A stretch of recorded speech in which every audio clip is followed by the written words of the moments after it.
तालबस्त सुजित memorial धमाका cricket बांकी champion. चलित चैंपियन ट्रॉफी आज होची भारत और पाकिस्तान मध्य मैच। यही दिन को स्मरणीय करने यह अंचल क्रिकेट प्रेमी आयोजन करिसेंती आखपाख अंचल को नहीं क्रिकेट मैच। या देखा आखपाखर हजार हजार क्रिकेट प्रेमी दौड़ी आसी क्रिकेट प्रेमी मध्य उत्साह देखा मिली। यही परिप्रेक्षी कटक जिला बांकी डमपड़ा ब्लॉक तालबस्त हाईस्कल पड़िया षष्ठ वार्षिक सुजित मेमोरियल कप क्रिकेट टूर्नामेंट अनुष्ठित होता। बहुत खुशी लगे। बर्तमान आम डमपड़ार जो भाई भाई क्रिकेट क्लब आसोसिएसन होती अनेक अंचल बाकी आठगड़ पाखापाखि अंचल समस्ते भाई मैंने सहयोग कर खेल गोटे आज इंटरनेशनल लेवल ले क्रिकेट जो चाहिदा प्रत्येक गाँ गंडारे गोटे लोक एकत्रित करवा पिला एकत्रित करवा युवपीढ़ी को गोटे आह्वान देवा खेल गोटे मध्यम हो तेणु आम पाठ पढ़िया सहित पिला नवेदन भल खेलतु एवं यही खेला आमर देशर उन्नति सहित बाकी उन्नति हो बोली आम आशा रखुचु। तेणु खेल को सुदृढ़ भाव ठीक ठाक भाव जो खेलवा कथा खेल होगा सहित पिला माने पाठ पढ़ा मनोयोग देवा दरकार। खेलटा बर्तमान आउ खेल सहित सीमित ना यहाँ गोटे रक्त सह जड़ित होगलानी।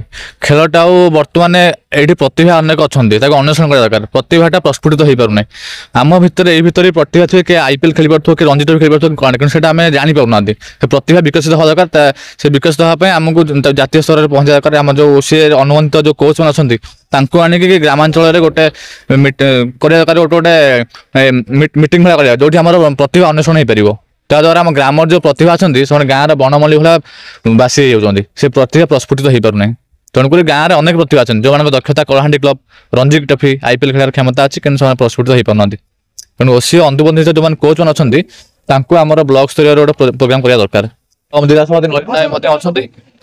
तत्वावधान चाहिए भी बीबीसीसी भाई भाई क्रिकेट क्लब आनुकूल्य अनुष्ठित होता सुजित मेमोरियल क्रिकेट टूर्नामेंट तालबस्त आज षष्ठ संस्करण में आज पदार्पण कर 16 गोटी टीम जो मैंने अंशग्रहण करते अति सुंदर खेल परिवेशन करते तालबस्त सुजित मेमोरियल क्रिकेट टूर्नामेंट अति सुंदर भाव हुए एटा बांकीर जन जगतर जन साधारण समस्ते जानती। आज सफलतार सहित टूर्नामेंट आयोजन हो समस्त को अभिनंदन और शुभकामना जनवा सहित युवपीढ़ी आज दिन में जो भली भाव सुस्थ रही सुरक्षित रही फिजिकल फिट रही आवश्यकता रही से क्रिकेट जेहेतु आज भारत वर्षर जनमानस जातीय खेल नहले सुधा जातीय खेलर स्थान अधिकार करिछि क्रिकेट खेल द्वारा युवपीढ़ी सुस्थ एवं हेल्दी लाइफ लीड करें से अधिक अधिक युवक शक्ति खेलतु एवं सकाळे जॉग करंतु एवं हेल्दी रही सब प्रकार काम करंतु मुझे आपण माध्यम निवेदन करने को चाहिए। नमस्कार मु विश्वरंजन स्वाई तालबस्त श्रीराम कमिटीर सभापति। तो आज आम सुजित मेमोरियल तरफ जो आम टूर्नामेंट होता यह षष्ठ संस्करण एवं यही टूर्नामेंट आमर बांकी अंचल समस्त प्राय 8 गोटी क्रिकेट टीम आसिक भाग नहीं आमर बांकी डीएमसीसी विनर होता एवं आमर तालबस्त जे आयोजक बीबीसीसी टीम सी आम रनर्सअप होता। तो यही आमर जो प्रयास चली तालबस्त अंचल जेतक बनमल्ली को आम प्रस्फुटित करवा जो मैंने क्रिकेट खेल जो बैटिंग बोलिंग जो भल पारदर्श लाभ कर फ्यूचर को स्टेट लेवल नेशनल लेवल नवा यह आम लक्ष्य एवं उद्देश्य। तो आम जदि आम या जातीय स्तर को कि नवा आमको किसी परिश्रम करा पड़ो।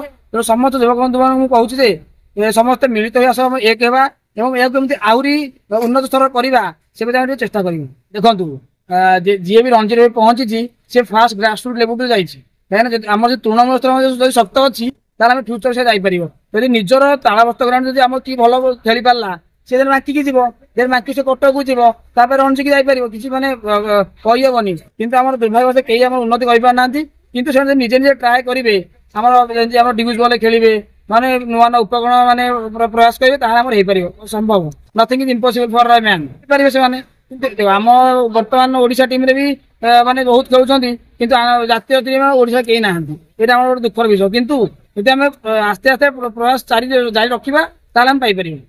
अंचल 8टी दल को नहीं टूर्नामेंट अनुष्ठित होता। आयोजक बीबीसी तालबस्थ दल को हराई बांकी बीएमसी क्रिकेट क्लब चैंपियन होईची।